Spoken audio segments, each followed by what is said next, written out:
বাদেই আর খুব সীমিত পরিসরে খুবই অল্প সময়ের মাঝে আমাদের মাঝে উপস্থিত হবেন কেন্দ্রীয় জাহাজ প্রতিমন্ত্রী তথা অল ইন্ডিয়া মতুয়া মহাসংঘের সভাধিপতি সম্মানীয় শান্তনু ঠাকুর মহাশয় এবং সেই সঙ্গে উপস্থিত হবেন এই রানাঘাট লোকপ্রিয় সাংসদ শিক্ষক জগন্নাথ সরকার মহাশয় এবং সেই সঙ্গে থাকবেন এই জেলার সম্মানীয় সভানেত্রী অপর্ণা নন্দী মহাশয়া। আপনাদেরকে সুষ্ঠুভাবে পিছনে বোধহয় চেয়ার ফাঁকা নেই, আমি একটু আগ্রহ করবো যদি ফাঁকা থাকে একটু বসবেন আপনারা। আমি এই মুহূর্তে ডেকে নেব মঞ্চে বক্তৃতা করবার জন্য আমাদের প্রদীপ ঘোষ মহাশয়। প্রদীপ দাই বিধানসভার দায়িত্বে আছেন, ইনচার্জের দায়িত্বে আছেন, দীর্ঘদিন ধরে তিনি আমাদের এই বিধানসভায় পড়ে আছেন। স্বাভাবিকভাবে তিনি কিছু বলবেন, তার অভিজ্ঞতার নিরিখে আমি আগ্রহ করবো তাকে বলবার জন্য। ধন্যবাদ।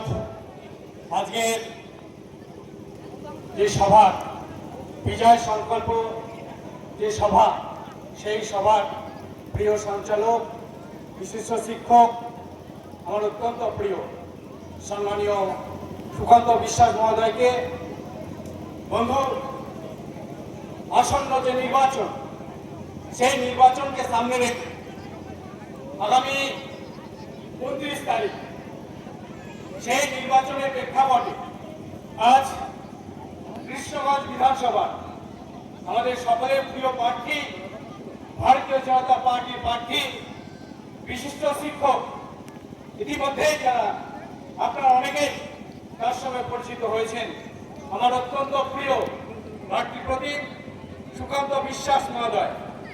এই সুকান্ত বিশ্বাস মহোদয়ের সমর্থনে আজ কৃষ্ণগঞ্জ বিধানসভার এই বেনালিতে যে আমাদের সভা, সেই সভায় উপস্থিত আমাদের সম্মানীয় মঞ্চে সম্মানীয় নেতৃত্ববর্গ, এই বিধানসভা আমাদের প্রার্থী সুকান্ত দা, সর্বোপরি আপনারা যারা আমার সামনে উপস্থিত আছেন, বিভিন্ন প্রান্ত থেকে যারা এসেছেন, ভারতীয় জনতা পার্টির কর্মী কার্যকর্তা সমর্থক তথা পশ্চিমবঙ্গকে পরিবর্তন করার জন্য এই মাঠে যারা শপথ দিতে এসেছেন, সর্বোপরি আমার কণ্ঠস্বর যারা মাইক্রোফোনের মাধ্যমে যারা শুনতে পাচ্ছেন, এই বেনালি তথা কৃষ্ণগঞ্জে বিভিন্ন বাড়িতে কর্মরত থেকে শুরু করে রাস্তায় পথচলতি মানুষ থেকে শুরু করে সবাইকে গৌরী অভিনন্দন জানিয়ে সংক্ষিপ্ত আকারে আপনাদের সামনে আজকের এই সভায় আমি বক্তব্য রাখবো। বন্ধু, আমার পূর্ববর্তী বক্তারা তাদের বক্তব্যের মাধ্যমে বিভিন্ন বিষয়গুলো উপস্থাপিত করেছে। আমি আপনাদের বলতে চাই বন্ধু, এই নির্বাচন কোন নরমাল নির্বাচন নয়, সাধারণ নির্বাচন নয়। এই নির্বাচন এই পশ্চিমবঙ্গ ভাগ্য নির্ধারণের নির্বাচন। এই নির্বাচন আমাদের পশ্চিমবঙ্গের বেকার যুবক যুবতী যারা রয়েছে তাদের ভবিষ্যৎ গঠনের নির্বাচন। এই নির্বাচন পশ্চিমবঙ্গ থাকবে কিনা তার নির্বাচন। এই নির্বাচন কৃষ্ণগঞ্জে যে মেয়েটাকে ধর্ষণ করে খুন করা হয়েছিল তার বিচার পাবে কিনা তার নির্বাচন। এই নির্বাচন এই কৃষ্ণগঞ্জের যারা বিভিন্ন কাজে যারা কর্মরত, কৃষক থেকে শুরু করে সার্ভিস হোল্ডার থেকে শুরু করে যারা বিভিন্ন দোকানদার রয়েছে, তাদের আগামী দিন জীবন কিভাবে চলবে, জীবিকা কিভাবে চলবে, তার পরিবর্তনের নির্বাচন। এই নির্বাচনে আমরা আহ্বান করবো, আপনাদের প্রত্যেককে আহ্বান করবো, আসুন আমরা ঐক্যবদ্ধভাবে শপথ নিই, এই বেনালির মাঠ থেকে শপথ নিই। আমাদের কৃষ্ণগঞ্জে যে প্রার্থী হয়েছে বিশিষ্ট শিক্ষক, লড়াকু নেতা, আমরা গতবার এই বিধানসভা নির্বাচনে আমরা এখান থেকে আমাদের এমএলএ কে 21,000 সামথিং ভোটের লিড দিয়ে আমরা জয়ী করেছিলাম। এবার আমাদের শপথ থাকবে অন্তত মিনিমাম, যেটা আমরা টার্গেট রেখেছি, মিনিমাম 50,000 ভোটে আমরা এই কৃষ্ণগঞ্জ বিধানসভা জিতবো। আর আমরা এই শপথ নিয়ে এখান থেকে যাবো। বলতে চাই বন্ধু, আজকে আমাদের তৃণমূলের যিনি সুপ্রিমো আছে, তিনি বিভিন্ন নির্বাচনের আগে, এই বিধানসভা নির্বাচনের আগে তিনি স্লোগান দিতেন কি, মা মাটি মানুষ। আর তার বন্ধুরা স্লোগান দিত কি, সততার প্রতীক। আমি যখন এখান দিয়ে কত সময় এই সবাই আসছিলাম, আমি বিভিন্ন জায়গায় দেখছিলাম মমতা ব্যানার্জির ছবি আছে, অভিষেক ব্যানার্জির ছবি আছে, কিন্তু আমি এক জায়গায় দেখতে পাইনি সেই অভিষেক ব্যানার্জি বা মমতা ব্যানার্জির ছবি নিচে সততার প্রতীক শব্দটা লেখা আছে। আপনারা দেখতে পেয়েছেন কি? কেউ পেয়েছেন? হয়নি। আমি বলতে চাই বন্ধু, আজকের এই জনসভা থেকে বলতে চাই, এই সততার প্রতীক শব্দটা কারা লিখতো? আমরা যারা ভারতীয় জনতা পার্টি করি, যারা জাতীয়তাবাদী আদর্শে বিশ্বাসী, যারা ভারত মাতাকে সর্বাগ্যে রাখি, তারা কি সততার প্রতীকটা লিখতাম? না বন্ধু, আমরা লিখতাম না। লিখত তৃণমূলের ছোট বড় মেজো সেজো যত নেতা আছে। আমি তাদের প্রশ্ন করতে চাই, যারা মাইক্রোফোনের মাধ্যমে আমার কণ্ঠস্বর শুনতে পাচ্ছেন, আপনারা কেন এখন সততার প্রতীক শব্দটা লিখছেন না? নির্বাচন চলে এসছে, মমতা ব্যানার্জিকে বলছে আবার মুখ্যমন্ত্রী বানাবে, কিন্তু সততার প্রতীক শব্দটা কেন লিখছেন না? কেন লিখছেন না? তার মানে আপনাদের মনে বিশ্বাস জন্মেছে যে মমতা ব্যানার্জি সততার প্রতীক আর নেই। মমতা ব্যানার্জি সততার প্রতীক আর নেই, আর দুর্নীতির সঙ্গে তিনি যুক্ত, তিনি কারবারির সঙ্গে যুক্ত, তিনি কয়লা খালির সঙ্গে যুক্ত, বিভিন্ন দুর্নীতির সঙ্গে যুক্ত। ভাবতে অবাক লাগে। আমাদের শিক্ষক এখানে প্রার্থী হয়েছে, কিছুদিন আগে আপনারা দেখেছেন 26,000 শিক্ষকের তাদের চাকরি গেছে। কার জন্য গেছে? আমরা ভারতীয় জনতা পার্টি করি, আমাদের জন্য গেছে। কে নিয়োগ করেছিল? নিয়োগ করেছিল এই মমতা ব্যানার্জি শিক্ষামন্ত্রী। এই শিক্ষামন্ত্রীকে কে নিয়োগ করেছিল?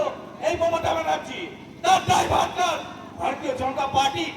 দেখো সুপ্রিম কোর্ট, হাইকোর্টে মমতা ব্যানার্জি বলছে যে বিজেপি কাজ, বিজেপি এটা করছে। আমরা খোলা ভাষায় বলতে চাই, প্রকাশ্য বলতে চাই, ভারতীয় জনতা পার্টি আসলে এই 26,000 শিক্ষক নিয়ে যারা দুর্নীতি করেছে তাদের একজনকে ছাড়া হবে না।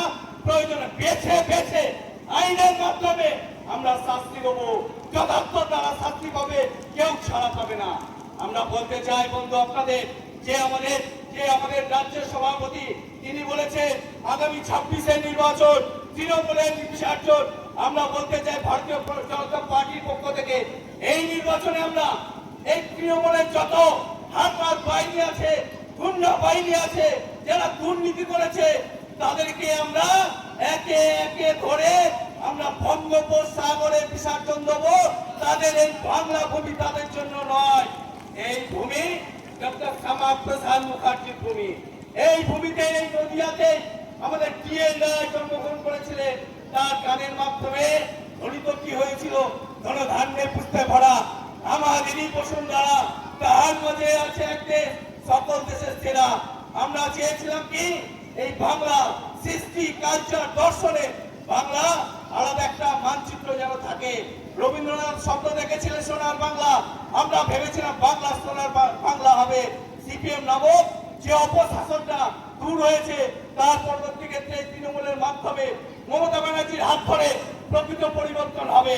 কিন্তু আমরা প্রকৃত কোনো পরিবর্তন দেখেনি, বরঞ্চ যেভাবে চির রাজ্যটা তার চেয়েও রসাতালে গেছে। ভাবতে অবাক লাগে। আমি যখন এখানে এই সবাই যখন ভাষণ দিচ্ছি, আমার এই কৃষ্ণগঞ্জ তথা বর্ণালীতে কোনো মাতৃ ঘরে যদি কন্যা কোনো সন্তান প্রসব হয়, তাহলে কত ঋণ হবে জানেন? জানলে আপনারা অবাক হবেন। 69,000 টাকা ঋণ, 69,000 টাকা ঋণ কে করেছে? এই মমতা ব্যানার্জি করেছে, এই মমতা ব্যানার্জি করেছে। আর টান ধ্যান করে যাচ্ছেন। আজকে পশ্চিমবঙ্গ দেনায় যেভাবে জর্জরিত করছে, আগামী পশ্চিমবঙ্গ থাকবে কিনা, বেকারদের চাকরি হবে কিনা, রাস্তাঘাট হবে কিনা, উন্নয়ন হবে কিনা, প্রশ্ন চিহ্ন দেখা দিচ্ছে। আমরা ভারতীয় জনতা পার্টির পক্ষ থেকে তাই আহ্বান করেছি যে আসুন এবার বাংলাকে আমরা গঠন করি, ডবল ইঞ্জিনের সরকার তৈরি করি। কেন্দ্রে মোদী আর রাজ্যে ভারতীয় জনতা পার্টি যে সরকার হবে, এই ডবল ইঞ্জিন সরকারের মাধ্যমে উন্নয়ন হবে। এই ডবল ইঞ্জিনই পারে প্রকৃত বাংলাকে রক্ষা করতে। আমাদের সংকল্প পত্র, যেটা একটু আগে নিয়োগ মুথা তার বক্তব্যের মাধ্যমে বলছিল, আমরা সংকল্প পত্র ঘোষণা করেছি। সেখানে কোনো ঘোষণাপত্র নয়, যেটা পারবো ভেতর থেকে যেটা করতে পারবো। অর্থাৎ মোদীজি গ্যারেন্টি দেন, মানে আমাদের গ্যারেন্টি, সাধারণ মানুষের বিশ্বাস ভরসা। অর্থাৎ সেই সংকল্প পত্রের মাধ্যমে আমরা